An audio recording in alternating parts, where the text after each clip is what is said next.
All right. We are back at the podcast studios in Belmar today. We are at Grit Won't Quit, and we have a very special guest on. We have Keith McGowan from Outboard Dad. Thank you, sir. How are you today? Me. I'm doing great. How you doing? Good. Thanks for coming in today. And Outboard Dad, how did we get that started? So my daughter actually picked the name. Okay. But it actually started because I have a passion for boating for many, many years since I was a kid. But I had a gentleman come into our church. He actually did a men's retreat for us first. And at the end of it, he asked, because he has all these multiple streams of income, which always makes my ears prick up, And he says, would you like me to come in and do a create your own economy at your church? So several months later, which was back in February, he came and did that. We filled out some forms on ideas we had for businesses. And I had all these ideas because I go to YouTube all the time. Right, I'm a mechanic, so when I'm working on something I can't figure it out, I go to YouTube. So I had all these ideas that I gave to him, and he got back to me and said, man, this is a gold mine. And I was like, really? That's pretty cool to hear that. It was really good to hear that. Plus, it's something I have a passion for. Mm-hmm. But what he helped me do first was narrow it down, because I had all these ideas. Because when I was a kid, I was a small engines mechanic. So I work on lawnmowers and snowblowers and my own cars. And my father and I rebuilt a 51 Ford pickup truck. You can see it in the back of some of my videos. I put a picture of it back there sometimes. Yep. Also for my dad, so he can see it in the videos. But he said, what are you most passionate about? And I said, I love boats and working on outboard motors. So Outboard Dad was born. Yeah. Now, how did you get involved with boating initially?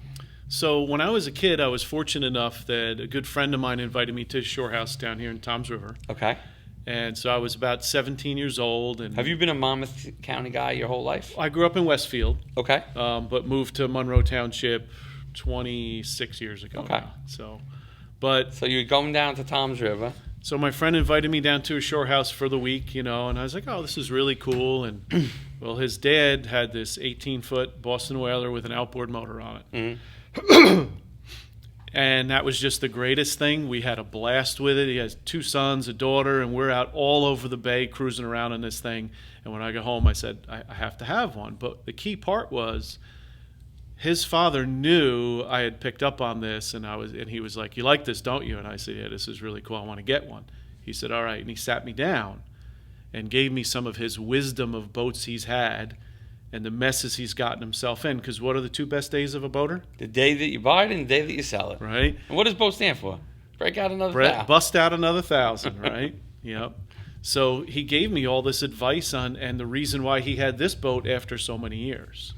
So that's why I bought a boat very similar to that. And what was some of the advice? What was some of the advice that he gave you? So I remember him telling a story of having an inboard outboard. Not against inboard outboards if you have one. It's not. You can have one. You can take care of them. But he said he had to go through manifolds all the time, a lot of corrosion, the cost of maintenance, the cleanup of the boat every time he came back. And that's why he had this center console, snap the cushions off, outboard motor, something goes wrong with the motor, you just throw a new one on. And I said, oh, that makes sense. Yeah, a lot easier to maintain. Yeah. A lot less costly. Yeah. So I went home and started hunting. So you're a mechanic your whole life. You've been in the HVAC trades? Yes. And so you're good with your hands. You're good with fixing things. You're good with going to YouTube when you need to. So that kind of started you. That kind of was like a good way into this journey, right? Yeah. It's something I didn't think of until Sean Isaacs, came to our church and we discussed it. But interesting thing along the way with my HVAC career, I was buying a boat and working on my own boats, and I was on the side just playing. Another motor here, sold that motor, and everybody always asked me to work on their boats. And I said, no. But then over time, my daughter was going to go to college. How are we going to pay for this? Yep, so that's we need a little extra. Right. That's how McGowan's Marine started years ago. It's probably 25 years ago. And developed enough money to help pay for my daughter to go to college. So wow. Just started rebuilding, started getting to know machine shop guys. It's actually in the back, there's a little about the author in the back of my book that talks about some of the advice I got from some of the great people I've been able to meet over the years. That's great. Yeah. So 25 years you've been doing this? Well, I've been working on my own boat since I was 17 and other people's boats, but really the business is a little over 25 years. That's great. And now tell us more about the book. So I put this together. Sean helped me do this, right? I had someone on Fiverr start it, and this is actually the second edition. So this goes through a used outboard motor buying guide of what things to look for and how to do your own tests. It's not going to rule out a problem, but you're going to find a lot of the issues and maybe not buy something that's going to have nothing but problems. So this goes through, you can pick up the guide on Amazon. It goes through some tests that you're going to do, tools that you'll need, and has a lot of pictures too, because as a mechanic, we like pictures to see. Very visual. Yes. So it can help you avoid a lot of issues that people have. That's great. And so this just came out, and now it says 24-25. Are you going to plan to update this yearly? Yes. So I'm going to update this. I'm going to be making a used boat buying guide soon. I'm going to gear it towards smaller boats to start with and then go up to larger ones, what to look for. But I'm also working on a book about the trades. I have a lot of passion for the trades. I volunteer at Mercer County Technical Schools and Middlesex Magnet Schools and help young people mainly with interview skills and stuff like that so that they can get involved in the trades and the benefits of being involved in the trades. The trades has, over the last 8 years or so, has really made a big, it's not just the trades anymore. In the old days, you thought about the trades where, a guy just came to your house, fixed something. But now there's a lot of tech involved in the trades. There's a lot of private equity involved in the trades. Like the trades, over the last 5 to 10 years, has really, kind of leapfrogged a lot of other businesses. And again, I think there's, at one point, everybody wanted to go to college to become a professional, and those professional jobs are not as abundant anymore in tech and in things with AI with AI and things like that. But the trades are taking the AI and utilizing it in their businesses. It's an interesting thing, because I used AI to put this together. I used AI, Fiverr and ChatGPT, and I go on all this before I put these things together, because I'm not a graphic artist. I'm not someone who can put this stuff together, but I have the content. Right? I have the knowledge and the history behind all this. Yep. So when I think about the trades, AI is never going to take a tradesman's job. No, can't. But it's becoming so much more technical that you have to learn as well. So I like Mike Rowe, right? I'm not against education. I've been in school, so I started HVAC at Union County Vocational Technical School. I worked at the Westfield YMCA when I was 17 years old. They sent me to school to get a boiler license. And then I took their HVAC 4-year course, and then I took their welding courses, and then I took their blueprint reading courses. And then, yes, I didn't have a personal life other than working and going to school. Yep. But what happens is that knowledge builds on itself where you can do almost anything yourself. I don't have people work on my cars, my house. I don't pay people to do that stuff. Could you imagine the money saved over 25 years of owning a home alone? It's amazing. Now, how do you, on the contrary to that, is if you can do something that can generate you more through your mechanic work and charging end users, how do you value that time now? Like if you're mowing the grass and you can get your grass cut for $30, but you can go charge the person that needs an outboard or needs a boat inspection 5 times, 10 times that. How do you value that time and prioritize it? It's very interesting you say that, because I have a coach that's helped me do that, Sean Isaacs. So I'm a part of a team called Create Your Own Economy. Okay. For this past summer is the first summer I didn't cut the grass myself, so it's very interesting you brought that up. Well, and there's a book, I don't know, and I'll give you a recommended read, Buy Back Your Time. And Buy Back Your Time talks about like things that you don't have to do. And before I even read the book, I'm a believer in someone's going to paint this room better than I can paint the room, but I could run marketing for that same company better than they could run their own marketing. Right. So many times over the years, I've met people in the trades, and we've shared, exchanged services, used each other because they could fix my boiler better than I could, and I could build them a better website than they could build themselves. So I've been using that philosophy for years. But I think when I think about your business and as you're growing and as you're scaling, you know, yes, you know how to do all these things, and yes, you could technically save money, but are you losing the opportunity cost? I agree. And again, that's one of the things I'm still learning, right? We're all at different places in our careers and our businesses, right? And you see what other people do and you go, oh man, if I would have done that, and you start making changes. So my first group of videos were just me working on something. But my coach knew I just needed time in front of the camera. Yeah. Right? I needed to learn. I needed to get comfortable with it. And I love teaching. So that's great. Yep. So it worked great. But then he taught me to go on ChatGPT, what are the top videos people are looking at, how to create titles that are catchy, that are going to get that. And I have one video that's got over 58,000 views. Wow, that's impressive. And it blew my mind. It's a topic that's kind of controversial. It's what outboard motors to avoid, right? Because everybody says, and as I watch these videos, I look at how I would do it, right? So I watch these videos and, this motor's lousy, don't get that one, don't get this one, don't get that one. But they never tell you why. So I want to engage with the audience as well. So I talk about, here's what I've learned. What do you know? And I got the most responses back. I have this motor that everybody says don't buy for 20 years. It works fine. I just know how to take care of it. And then I ask a question. Okay, what are you doing that we can share with the community? And that's what's building. So my highest viewed videos are not me working on anything. Yeah. It's just me talking, sharing the knowledge that I've had and the research I've done over the years. So that in turn, in buying back time, getting back to what you had started to say, is now I'm getting away from doing repairs. I had several people I had to say no to. I'm not doing repairs anymore. And did an evaluation just for a motor for a guy. Paid me to do the evaluation, and I purchased the motor for him too. And brought it back. Then I did the work on it because he took my advice to buy this particular motor. And used you. Yep. Right. So I'll help him mount it, get on the water, and I also make videos from those. So now I'm kind of compounding my time, right? Multiplying my time, because I can use it for this as well. And the great part is all this content is great for your channel and great for people to get more exposure. And, you know, are you thinking about getting into the podcast world in the future? Absolutely. So I keep asking guys. So same thing with this guide, right? It took me 2 months to learn how to get this on Amazon, to get it in the right format from someone at Fiverr. You know, my wife has been helping me. My wife has been incredible. Of course, she's always been incredible. But 26 years of marriage next 2 weeks. Wow. Yep. Congratulations. So, thank you. So she's helped me tremendously with this because there's a lot of things. I'm a mechanic using a computer. Yep.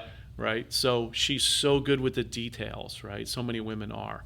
And she helped me get this. And I was advertising this for 2 months. It's coming, guys. I'm telling you, it's coming on my YouTube channel. And then finally it's there. Awesome. So Congrats. It took time. Thank you. That's great.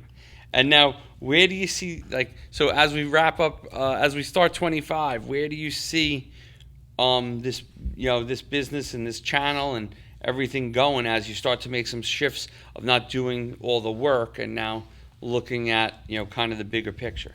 It's interesting because as we move into 2025, my wife and family and I, we always sit down in January and set goals for the year. We've always done that for many years. My daughter's getting married next year, so we've got a lot of things going on. Congratulations and best wishes on that. Thank you. Appreciate that. And so as we sit down and set these goals, what we're talking about is sponsorships. Sean is teaching me how to go after sponsorships, that you don't just send them an email and ask once. You're persistent, and you talk about the things you can do to get them to sponsor your channel. There's certain products that I love, that I promote on my channel, that I'm going to go after those manufacturers and some local marinas to advertise them and learn how to post, you can put little pictures on the YouTube channel. You know how to do that. Yep. You're going, yes, I'm going. I don't know there's a way to do it, but I don't know how to do it, right? I got Andrew.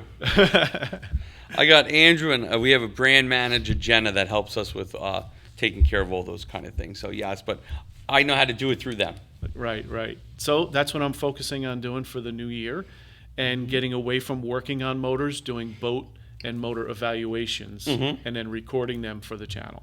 That's great. I started with a video every 3 times a week, wondering how I was going to get 3 videos a week done, because I'm working full time. I work 50, 60 hours a week at my job. Yep. Plus, home responsibilities, Plus time with my wife, yeah. right? So it really got easier than I thought, and I was doing a video a day, where I do a Saturday and I have videos set up for the whole week. And then it kind of got bogged down in that, and he said, okay, now let's learn how to do more quality videos. So now I'm trying to focus on 1 to 2 quality videos a week where I do the research, go on ChatGPT and research on what videos are getting the most, viewership that's out there and the most subscribers. And I think I'm just under 1,600 subscribers right now in 7-8 months. Fantastic. So you tell me, is that good? I think that's great. Okay. I think it's great, and I think again, you're in a unique. You don't subscriber. I think in your world, the subscriber number doesn't have to be 1 million because you're in a unique world of of buyers. But if those 1,600 are good buyers and good listeners and good for your affiliates, that's the name of the game. You're not the next Joe Rogan. So that's what I'm starting to learn. Sean has sent us some videos from a young lady who says you can have 100 subscribers and make $100,000 next year. Exactly. And Andrew and I and Jenna we get into debates on Mondays is our content day. So your Saturday is our Monday, and we get into debates at times of, do we want to be Joe Rogan or do we want to help local businesses in Ocean and Monmouth County grow their businesses and use Wingman for their work? And I don't want to be Joe Rogan. I mean, congrats to Joe Rogan. He's done a great job. Right. But at the same time, I don't need millions of subscribers. I need local subscribers that want to work with Wingman, want to learn more about what Wingman does. We have a foundation that we're always looking for more sponsors and donors for. So that's what our podcast is for. It started out just trying to get content. So I believe in your world it's really the same kind of thing. You're looking for you're a narrow audience. You don't need everybody. It's great if everybody wants to join, but you want to have people that are interested in the products you're talking about, the services that you offer, your affiliates. And if that number is 1,500 or 2,000 or 3,000 or 5,000, well, that's the number. You don't need 1 million. Interesting. So thank you. See, I'm learning every day. Listen, that's my 2 cents on the topic. Doesn't mean it's the right topic, but You're telling me exactly what my coach is telling me. I think a lot of people come into the podcast game and they're like, oh, I need to get 1 million subscribers. If I don't, I'm going to stop doing this. And you look at some videos and they don't have a huge number of activity on them, and you're like, well, was it worth doing this? But on the other side is, if your audience is getting valuable information, I think the answer is yes. Interesting. Appreciate that. So I'm hoping that stays for you, and that makes it work with your sponsors and affiliates. But I think it will, because again, a targeted audience is it's like long tail keywords versus short tail keywords in SEO. A long tail keyword, you're not going to get as many people searching that keyword, but when that search hits, you're getting a buyer. They're serious. Yeah. So I think it's in my feeling is it's the same in the podcast world and the YouTube world. Again, you need local buyers. Somebody from California isn't necessarily a great buyer. Well, it's a good buyer for the book, but it's not a good buyer if you're going to do an assessment or something like that on the book. Looking long term, I will be, because people are looking at yachts, they're looking at huge boats, and they're paying someone to come out. You pay me to fly in with my wife for the weekend, and you cover the travel costs, and I get $2,000 for the day to do a full evaluation of your yacht before you spend $500,000 on it is not out of the question down the road. It's great. I mean, and I think keep planning those long-term goals, because that'll help you get there. Yeah. And again, if you're a goal setter, it sounds like you're a goal setter in life. I mean, then it's easy. Like this time of year, again, a lot of people take, end of the year, beginning of the year, get off to finish with a slow ending and a slow start. I like to use that time to kind of start prepping for the new year. Like I like to start thinking about, what are we going to do beginning, right? Hitting it hard, versus wait until February, March to really get your plans going. Couldn't agree more. Let's get prepared and start with action. Right? And I think that's the best way to go. Yeah. Listen, it's what I've done for years as a mechanic. I'm willing to break it to learn how to fix it right. Yep. And that's one of the things that got me started working on it. Is my first boat I had a problem with, took it to someone to fix it, paid them $285, and it still had the same problem. Right? So I said to myself, well, why don't I take it apart, even if I break things and do it myself? Because I ended up having to buy a new lower unit for it, which was $750. Oh, and that's when I said, wait a minute, And I took it all apart, and then I bought another junk motor, took it all apart, and got that one running, got another one running. And yeah, I broke some stuff, and some stuff didn't work out. But along the way, I learned how to repair it myself and save money. Yep. And then sell working stuff that had a higher value. Yep, sure. You know, and that's one of the things, too. I'm going to develop another guide for people who want to buy and sell, rebuild their own outboard motors and boats. That's great. Yeah. Now, how has the channel affected your business? Have you seen an increase in number of calls, visits to your website, things like that? So it's very interesting. The website is still new. I haven't really done anything with that yet. But to give you an example, it's the credibility. Mm-hmm. I go to sell a motor to someone and I tell them all the things that I did to it. Do they believe me? Did I really do it right? Yeah, sure. Well, I have all these videos that tell you everything. I had a guy drive up from Virginia a couple weeks ago. He said, I saw you. He was, commenting, can I get in touch with you? Sent me an email, gave me his phone number. Mm-hmm. He said, I want that motor. You said it's for sale. I want that motor. You just name your price. I hadn't even priced it yet. You tell me what you want for it, and I'm going to drive up and get it when you say it's ready. And he did? And he drove up and bought the motor. And he's working on a boat, and he's sending me pictures of the boat he's working on. So the value I did not understand that you give when you watch what I've done to this motor in all these videos. So you know the meticulous way I've done it and that it's done correctly. So how can you beat that? Yep. Where else do you get that kind of value in what someone can purchase? I think you'll also have a value in the community. Like, I think that you probably have another aspect maybe on your website or through like a community forum as time goes on with exchanging ideas, exchanging motors, exchanging tips. Like, I feel like you're going to have a close-knit community. That's what I'm working on building. Yep, and I already do. There's several guys that I talk to regularly who constantly comment back and forth, hey, this was your best video yet, or you didn't mention this, and then I get to do follow-ups for things that I didn't, because I don't know everything. And these people are like waiting for your next video. Yeah. Like, that's cool. Guys in Brazil, guys in New Zealand, guys over in Australia. It's amazing. That's great. Yeah, it's really cool. That's so cool. So you've turned something that you just enjoyed into like a business now. Yeah. Through the coach of figuring out this economy. Yep. Now, and again, as a prepared guy and a guy who's thinking longer term, that kind of gives you a way to kind of walk away at some point from your full-time job, and you have something that's set up for the future. Yeah, and I love my job. I love the people that I work with. I'm not, too crazy about walking away from that. Yeah. But eventually, I'm hoping maybe to work part-time. Mm-hmm. Or, then maybe walk away from it because I want to involve myself in more time in church activities, helping with family stuff. My parents are getting older. My wife's parents are getting older. And, I work for great people. They would allow me, your dad's sick, you got to go. You don't even need to let it. They're just really good people that I work with. But to really have the time to say, I'm moving in with you for a couple weeks to make sure you're okay. Yep. Is a whole different story. Definitely. And that's the level I believe I can get to with this. That's fantastic. I love it. You're an inspiration. Thank you, sir. This was a great chat. I'm so excited for what you're doing. I love to see that you kind of just started something, you just went with it, and 7 months later you're in this position. Well, it's because I took the advice of a coach who knows more than me. I pay him to do so, and it's worth it because he deserves for what his knowledge and experience is. So I would love to come back again over the next few months and continue to, definitely, because you can hold me accountable that, hey, Keith, you said you're going to do this, right? All right. And I love Andrew. Let's put him on the follow-up list so that we make sure, And the nice thing is, Andrew connected us because Andrew was looking for a boat part himself and understanding that. And he said to me, he came in one day, he goes, I think this guy would be a good podcast guy. Cool. So thank you, Andrew. The community worked. Again, Andrew found you through your community on YouTube. Yep.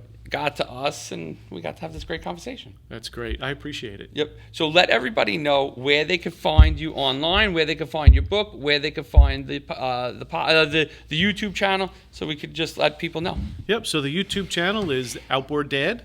So easy to find me there. You put in Outboard Dad. I don't know that anybody else has that name yet, but my buying guide is on Amazon. And there's a limited time offer right now. If you send me an email at keith@outboarddad.com with proof of purchase, this is $20 on Amazon. I think it's $9.99 for the ebook.